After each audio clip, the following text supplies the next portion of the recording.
Radio Tehran, শুরু হচ্ছে বিশ্ব সংবাদ। বাংলাদেশের সর্বশেষ গুরুত্বপূর্ণ আপডেট সংবাদে আপনাকে স্বাগত। শুরুতেই সংবাদ শিরোনাম, পরে বিস্তারিত। প্রথমেই জানাবো সীমান্তের অভ্যন্তরে ভারতীয় চোরাকারবারি, বিজিবির গুলিবর্ষণ। সাতক্ষীরা সীমান্তে ভারতীয় চোরাকারবারিদের লক্ষ্য করে গুলিবর্ষণ করেছে বর্ডার গার্ড অব বাংলাদেশ বিজিবির সদস্যরা। আজ ভোররাতে সাতক্ষীরার তলৈগাছা সীমান্তে এই ঘটনা ঘটে। তবে বর্তমানে সীমান্ত পরিস্থিতি সম্পূর্ণ শান্ত রয়েছে বলে জানিয়েছে বিজিবি। এবারে জানাবো শেখ মুজিবের ছবি, মূর্তি এবং বোর্ড তৈরিতে বছরে খরচ 983 কোটি টাকা বিগত সরকারের সময়ে। মুজিববর্ষ পালন উপলক্ষে শেখ মুজিবুর রহমানের ছবি, বেদি, বিভিন্ন সরকারি অফিসে ব্রোঞ্জ ও তামা, মার্বেল পাথরের মূর্তি নির্মাণ এবং জাতীয় পর্যায়ে সময় গণনার ডিজিটাল বোর্ড তৈরি সহ বিভিন্ন কর্মসূচিতে বিগত ফ্যাসিস্ট সরকার মোটা টাকা ব্যয় করেছিল। সে বিষয়ে আজ সংসদে অর্থমন্ত্রী আমির খসরু মাহমুদ চৌধুরী জানিয়েছেন। তিনি বলেন, শেখ হাসিনা এই মুজিববর্ষ পালন উপলক্ষে 983 কোটি টাকা জনগণের টাকাগুলো খরচ করেছে। এদিকে সূরা মুলকের তাফসির করলেন জামাতের আমির, মুগ্ধ হয়ে সবাই শুনলেন সংসদে। বাংলাদেশ জামাত ইসলামের আমির ডক্টর শফিকুর রহমান জাতীয় সংসদের সূরা মুলকের 2 নম্বর আয়াত তেলাওয়াত করে তার বিস্তারিত ব্যাখ্যা দিয়েছেন। আয়াতটি ব্যাখ্যা করার সময় সংসদ সদস্যরা মুগ্ধ হয়ে তাকিয়ে থাকে।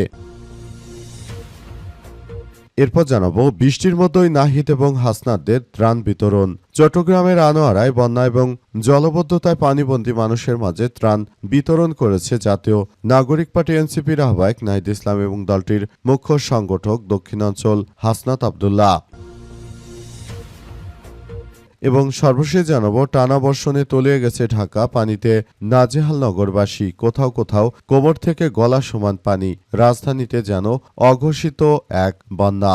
রাজধানী ঢাকায় অঘোষিত এক বন্যার সৃষ্টি হয়েছে। সেখানে কোথাও কোথাও গলা সমান পর্যন্ত পানি হয়ে গেছে। দর্শক, এতক্ষণ শুনছিলেন সংবাদ শিরোনাম, এবারে বিস্তারিত। তবে তার আগে বন্ধুরা, অনুরোধ থাকবে এই সংবাদটিতে একটি লাইক দিন। এই চ্যানেলে আপনি নতুন হয়ে থাকলে আমাদের সংবাদটি দেখতে দেখতে চ্যানেলটি সাবস্ক্রাইব করে রাখুন। কমেন্ট করে বন্ধুরা আপনার মূল্যবান মতামত জানিয়ে দিন আপনি বিশ্বের কোন দেশ থেকে বা বাংলাদেশের কোন স্থান থেকে আমাদের সংবাদটি দেখছেন এবং শুনছেন। আর বন্ধুরা, সংবাদটি আপনার সোশ্যাল মিডিয়া ফেসবুকে শেয়ার করে বন্ধুদেরও দেখার সুযোগ করে দিন। গাজা যুদ্ধে আপনি যদি নিরীহ ফিলিস্তিনিদের ভালোবেসে থাকেন বন্ধুরা, কমেন্টে ইয়েস লিখে পুরো বিশ্ববাসীকে আমাদের এই তাজা আপডেটটি দেখার সুযোগ করে দিন। এবারে বিস্তারিত। মুজিববর্ষ পালন উপলক্ষে শেখ হাসিনা বাংলাদেশের কোটি কোটি টাকা নষ্ট করেছে। শেখ হাসিনা মুজিববর্ষ পালনের নামে তিনি দেশটাকে একটি ধ্বংসস্তূপে পরিণত করেছেন, কিন্তু তার এই ধরনের কার্যক্রম কোনোভাবেই গ্রহণযোগ্য হতে পারে না বলে জানিয়েছেন বর্তমান অর্থমন্ত্রী আমির খসরু মাহমুদ চৌধুরী। আমির খসরু মাহমুদ চৌধুরী আরও জানিয়েছেন যে, আমি বলতে চাই, অর্থ মন্ত্রণালয়কে খুব সুন্দরভাবে সাজিয়ে নিতে চাই বলে জানান তিনি। এবং তিনি আরও জানিয়েছেন যে, বর্তমান সময়ে আওয়ামী লীগের নেতৃত্ববৃন্দরা, ফ্যাসিবাদের দোসরেরা, তারা মূলত মুজিব বন্দনায় রাষ্ট্রটিকে একটি ধ্বংসস্তূপের দিকে নিয়ে গেছে। শেখ মুজিবের ছবি সংবলিত সবকিছু বানিয়েছে এবং দেশটাকে তারা ভারতের অঙ্গরাজ্যে তৈরি করেছে। তাই বিষয়গুলো নিয়ে আমরা খুব বেশি আশাহত হতে হয়েছি। আমির খসরু আরও জানিয়েছেন যে, শেখ হাসিনা তার বাপের সবকিছু করার জন্য দেশের 938 কোটি টাকা এক বছরে খরচ করেছে, অথচ শেখ হাসিনা এক বছরে 35 কোটি টাকার খাবার খেয়েছে। কতটা পেটুক মহিলা ছিল যে কি পরিমাণ খাবার খেত।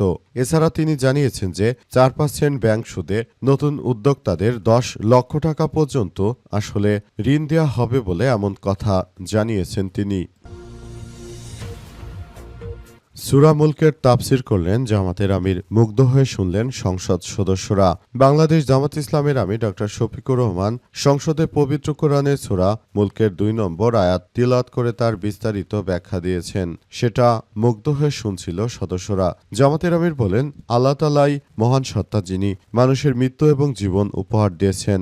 আতে আল্লাহর আগে মৃত্যুর কথা বলেছেন। জীবন এবং মৃত্যুর সৃষ্টির মূল উদ্দেশ্য হল মানুষকে পরীক্ষা করা। কোনো মানুষ মানুষই আল্লাহ তাআলার সীমারেখার মধ্য থেকে তারা কোনোভাবেই বাঁচতে পারবে না বলে জানান তিনি আরো জানান, সেটাই পবিত্র কোরআন শরীফের সূরা মুলকের এই আয়াতে আল্লাহ তাআলা বর্ণনা করেছেন যে লোভ লালসা সবকিছু রয়েছে এর মধ্যে, যারা পরকালের জীবন সুন্দরভাবে গড়ে তুলতে পারবে তারাই হবে সফলকাম, তাদের জন্যই রয়েছে ব্যস্ত। সুতরাং আপনাদেরকে বলতে চাই, আপনারা জীবনের মোহ ত্যাগ করে জীবনের এই কার্যক্রমগুলো মধ্য দিয়ে আপনারা এগিয়ে যান।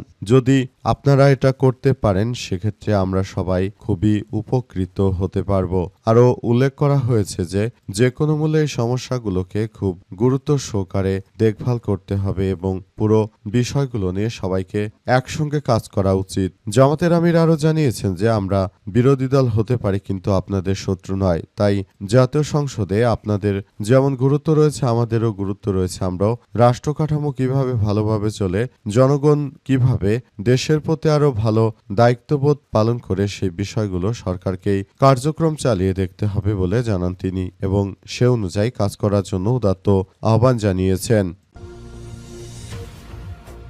বৃষ্টির মধ্যেই নাহিদ হাসনাদের ত্রাণ বিতরণ। চট্টগ্রামের আনোয়ারায় বন্যা এবং জলবদ্ধতায় পানিবন্দী মানুষের মাঝে ত্রাণ বিতরণ করেছে জাতীয় নাগরিক পার্টি এনসিপির আহ্বায়ক নাহিদ ইসলাম ও দলটির মুখ্য সংগঠক দক্ষিণাঞ্চল হাসনাত আব্দুল্লাহ। আজ উপজেলা ৩ নম্বর রায়পুর ইউনিয়নের দোভাষী বাজার এলাকায় এই ত্রাণ সামগ্রী বিতরণ করা হয়। ত্রাণ বিতরণ শেষে উপস্থিত সাংবাদিকদের সঙ্গে আলাপকালে দেশের বর্তমান বন্যা পরিস্থিতি এবং সরকারের ভূমিকা নিয়ে কথা বলেন নাহিদ ইসলাম।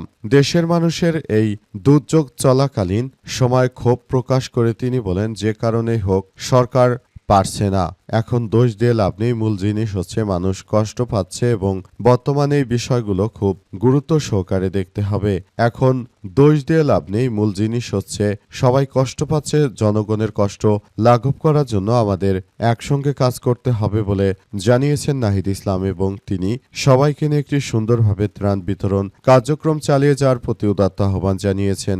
সরকারের প্রতি তিনি জানিয়েছেন যে সরকারকে অবশ্যই সব বিষয়গুলো নিয়ে খুব গুরুত্ব সহকারে কার্যক্রম চালিয়ে যাওয়া উচিত। সরকার যদি ত্রাণের বিষয়গুলো ভালোভাবে আসলে কার্যক্রম চালাতে না পারে তাহলে সেটি বিষয়গুলো খুব বড় ধরনের এক ঘটনার মধ্য দিয়ে চলে যাবে এবং এটি সবার জন্য খুব দুঃখজনক ব্যাপার হয়ে দাঁড়াবে। তাই এখনই বিষয়গুলো আসলে সবার জন্য খুব গুরুত্ব সহকারে কার্যক্রম চালিয়ে যাওয়া উচিত বলে বিষয়গুলো নিয়ে খুব গুরুত্ব সহকারে কার্যক্রম চালানো হচ্ছে। সীমান্তের অভ্যন্তরে ভারতীয় চোরাকারবারি, বিজিবির গুলিবর্ষণ।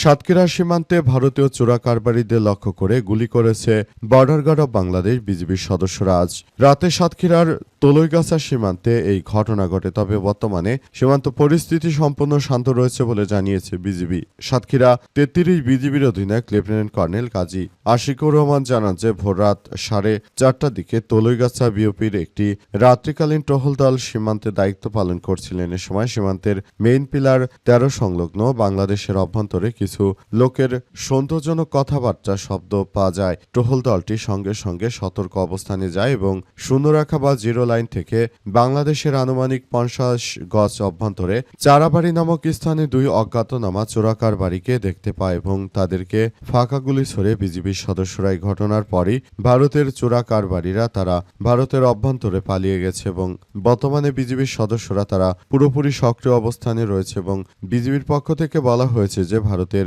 হিন্দুত্ববাদী কুখ্যাত সন্ত্রাসীরা তারা যতই বাংলাদেশের বিরুদ্ধে ষড়যন্ত্র করতে চেষ্টা করুক না কেন তাদের কোনো ধরনের ষড়যন্ত্রই আর কাজে লাগবে না বলে জানানো হয়েছে। বিজিবির পক্ষ থেকে আরো বলা হয়েছে যে কোনো মূল্যে আমরা এই ধরনের সন্ত্রাসী কার্যক্রমগুলোকে পুরোপুরি আমরা পরিহার করব বলে উল্লেখ করা হয়েছে এবং সবকিছুকে সুন্দরভাবে গড়ে তোলার মধ্য দিয়ে সবাইকে এগিয়ে যাওয়ার প্রতি উদাত্ত আহ্বান জানানো হয়েছে।